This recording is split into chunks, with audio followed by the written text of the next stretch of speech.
Hello again, my friends. Remember when I took a short break from my in-depth analysis of how bad Ahsoka is to quickly explain why I think One Piece is good? Well, I'm still working on Ahsoka, and I think I need another break. I only have 2 episodes left, but at the rate things are going, it might end up under the Christmas tree. What is it, a birdcage? Sorry, guys.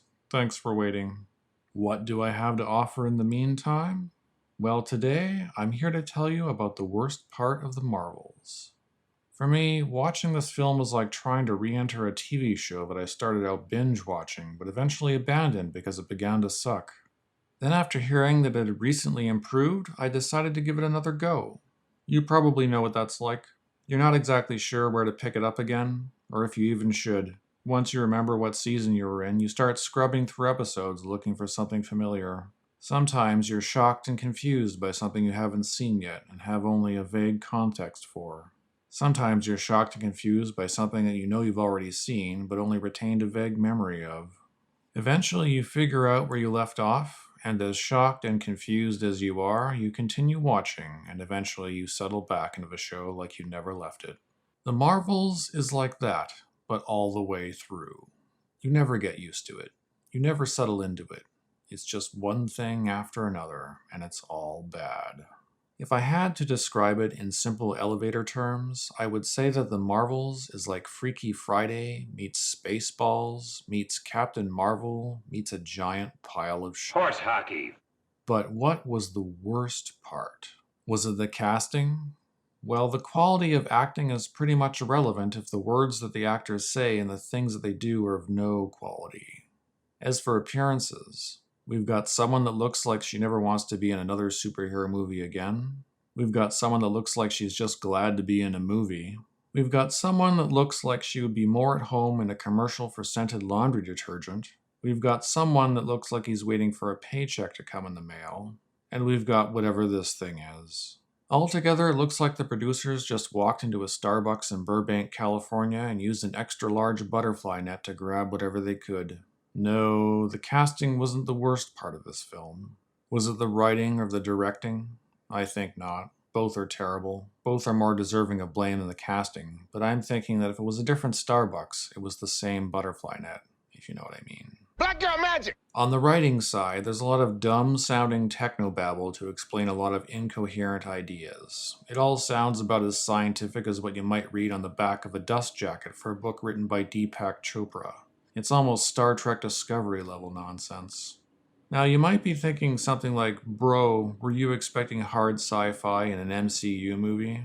No, I wasn't, but if the whole plot is held together by total nonsense, and wouldn't happen without it, how nonsensical can it get before I'm allowed to complain about it? As for the character-driven aspects, the strongest part is this thing's thirst for vengeance and her desire to do good for her people by making their planet inhabitable again, even though they all seem to still be living there.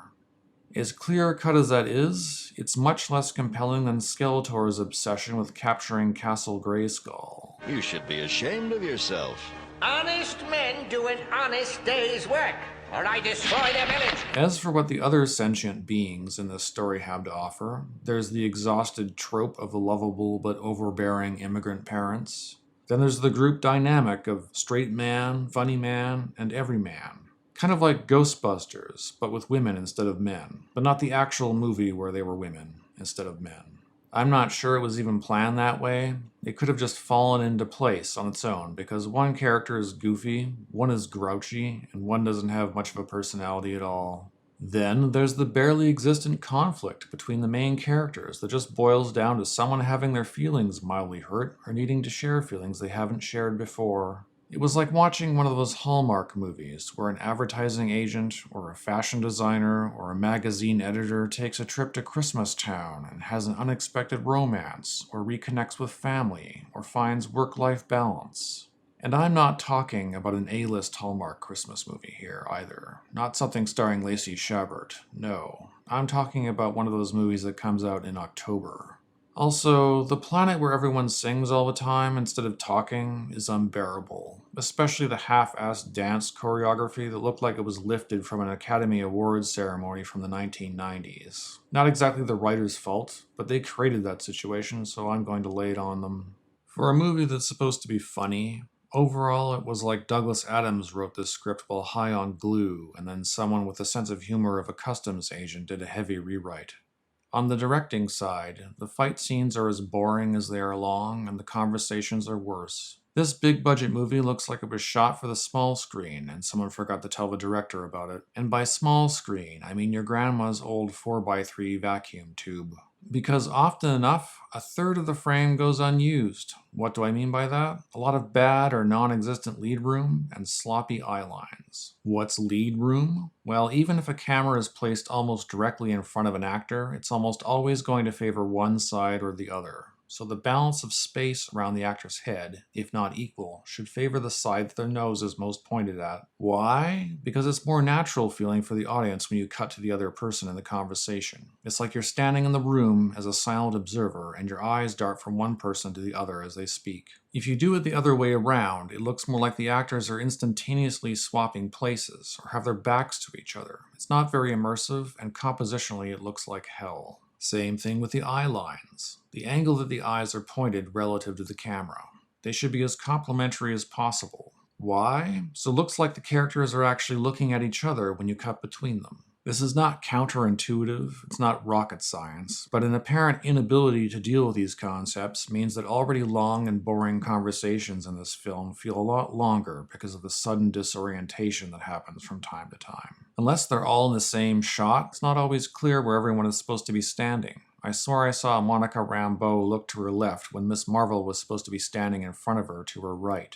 It's not a constant problem, not every shot is like this, but for the money Disney spent on this garbage movie, it shouldn't have happened even once. If it happened because the actors couldn't hit their marks, then the director was negligent for letting it pass. If this was a conscious choice, then the director is incompetent. If this isn't the director's fault because all the re-editing and reshoots garbled the way the scenes were blocked, then the scenes must have been horrifically long to start with, and no amount of good framing could fix that. So what about all that re-editing and reshooting? Did any of that make this film worse? Not likely. I'm not suggesting that the film was made better, just shorter. And that editing really shows. There were moments where I thought I fell asleep for a couple minutes, and to be honest, I might have, but more likely it was the effect of desperation in the screening room, where whole sections of what was once a contiguous sequence have been cut out and the loose ends spliced together as discreetly as possible. The result feels like poorly executed time compression, where situations seem suddenly advanced and characters are referencing dialogue and events that we haven't seen, and that it all happened off camera must be instantly taken for granted.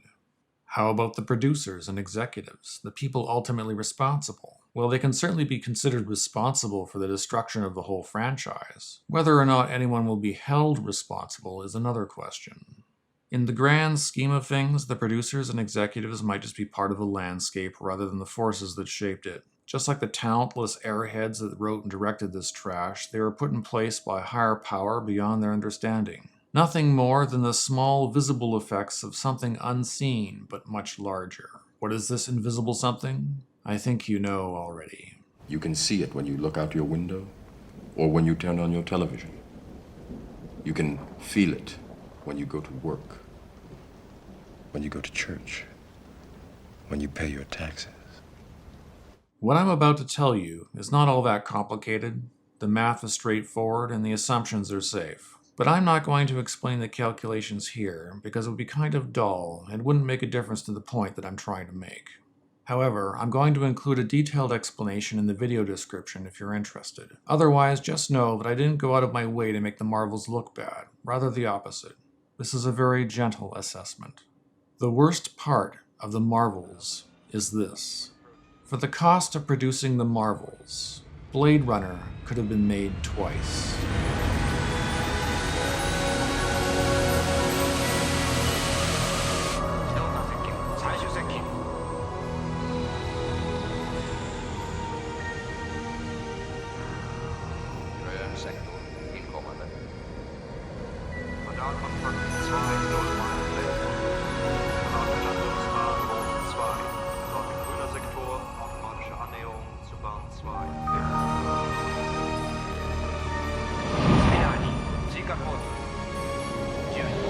The Dark Crystal could have been made twice.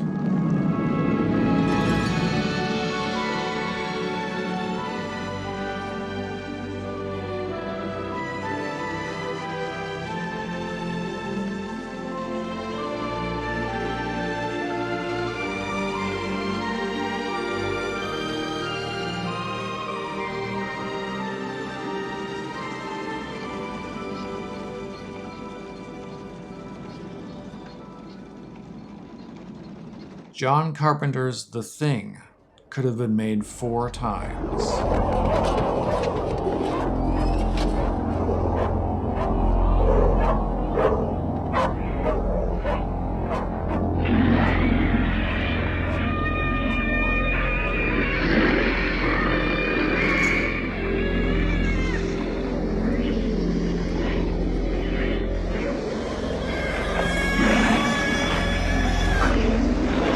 Tron could have been made 4 times. You don't look a thing like your pictures. I'm warning you. You're entering a big error, Flynn. I'm gonna have to put you on the game grid. Games? You want games? I'll give you games.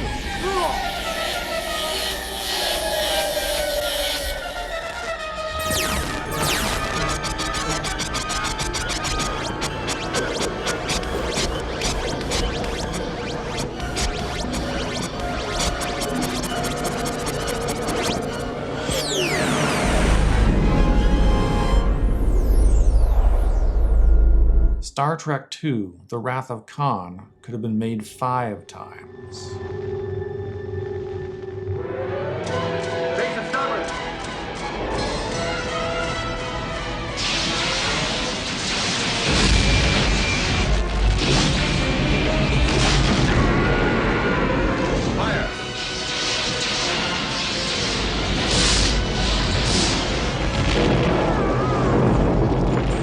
Poltergeist could have been made 6 times.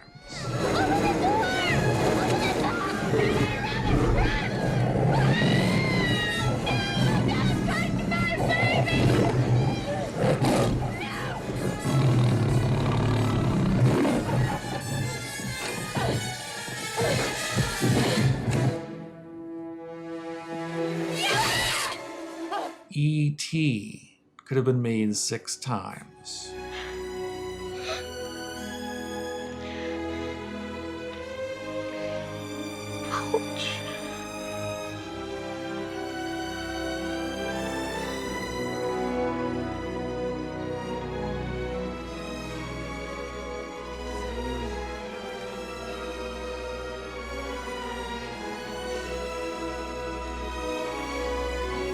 The Secret of Nim could have been made 10 times. Look there.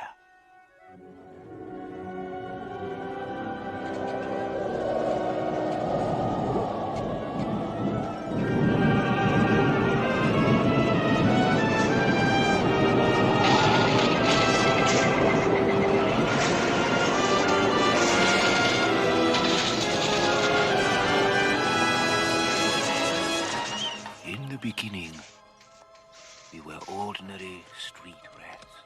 And instead of the last unicorn, we could have had 20 unicorns.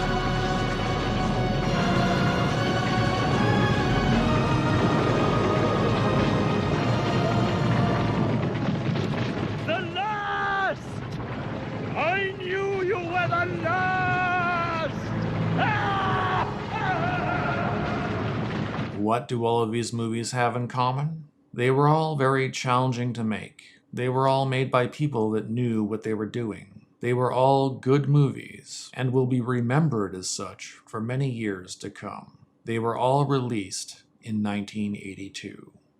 In the year 2064, is anyone going to remember The Marvels? Probably not. Will you remember to rate, subscribe, hit the notification bell, share this video with a friend, and leave a comment if you feel like saying something? I sincerely hope so. I would really appreciate it. Until we meet again, don't forget to remember that no matter how creatively or literally bankrupt Hollywood becomes, there will always be talented filmmakers out there, somewhere. They just need a little love and maybe a little more money. Don't we all?